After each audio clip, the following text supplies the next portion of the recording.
Алматы мемлекеттік көлік және коммуникациялар колледжі. Мамандығы вагондар мен рефрижераторлы жылжымалы құрамды пайдалану, техникалық қызмет көрсету және жөндеу. Пәні вагондар құрылысы, арнайы пәндер оқытушысы Айтуганова Жансая Маратқызы. Бүгінгі сабағымыздың тақырыбы жүк вагондарының типтері. Вагондар паркі теміржол көлігінің басқа да күрделі салаларының бірі болып табылады. Түрлі жүктер және жолаушылар тасымалын қамтамасыз етеді. Вагондардың заманауи паркі әртүрлі типтегі және қызметіне қарай құрылыс ерекшеліктерімен ажыратылатын вагондардан тұрады. Жүктерді тасымалдауға арналған теміржол жылжымалы құрамының бірлігі жүк вагоны деп аталады. Әмбебап вагондарда кең номенклатуралы жүктерді тасымалдайды. Әмбебап вагондарға есіктері бүйір қабырғаларындағы жабық вагондар, люктері еденде орналасқан жартылай вагондар, борттары бар платформалар, жалпы қызметтегі цистерналар және изотермиялық вагондар жатады. Әмбебап вагондардың бос жүруі аз, дегенмен тие түсіру жұмыстарына икемдер төмен, сонымен қатар көбінше оның жүк көтерімділігі мен шанақ сыйымдылығы толығымен қолданылмайды. Аталған вагондардың 5 типінде кең номенклатурадағы жүк тасымалданады. Ең әмбебап вагонға жабық вагон жатады. Арнайы вагондарда жүктің бір түрін немесе бір тектес бірнеше жүктерді тасымалдайды.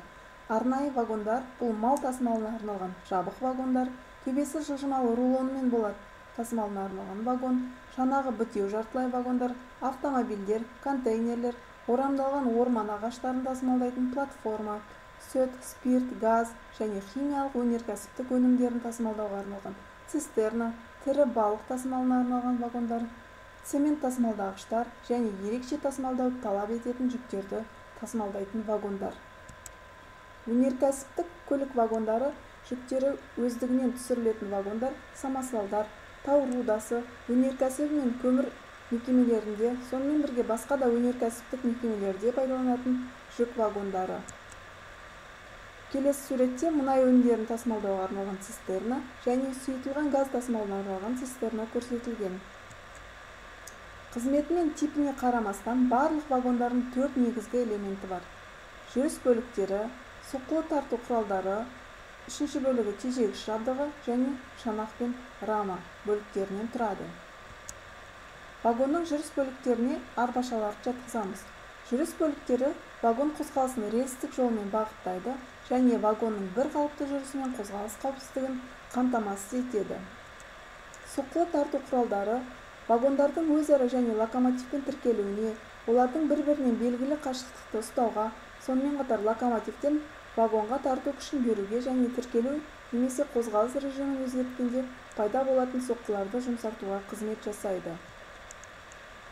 Қозғалыс жылдамдығын реттеу үшін пойыз қозғалысына жасанды кедергі тудыру немесе пойызды тоқтату, сонымен бірге оны бір жерде ұстап тұру үшін қызмет жасайды. Жүктерді орналастыруға арналған вагон бөлігі шанақ деп аталады. Жүк вагондарының типтерін таңдау.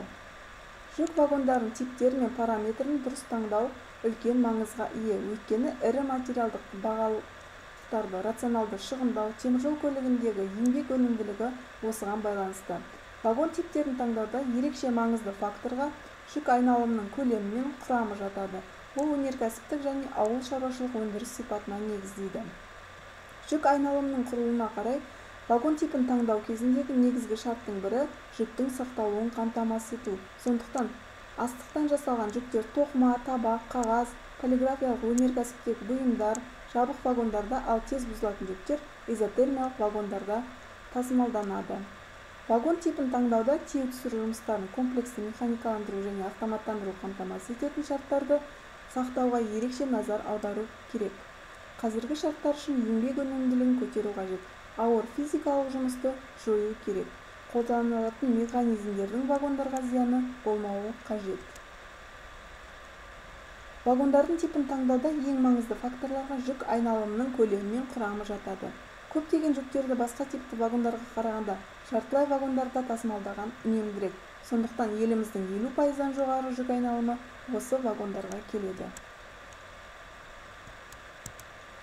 Қорытындылай келе, жүк тиеудің талдауы көрсеткендей, вагон паркі 5 негізгі бөлік вагондар типінен тұруы керек. Жабық, жартылай вагон, платформадан, цистерна мен изотермиялық вагоннан. Көрсетілген 5 типті вагондар жүктердің кең номенклатурасын тасымалдайды, және осы мағынада бұл вагондарды әмбебап деп атауға болады.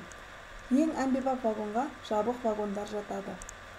Әмбебап вагондардан басқа тасымалдаудың ерекше жағдайларымен ерекшеленетін жүктердің кейбір түрлерін тасымалдауға арналған арнайы вагондар қолданылады.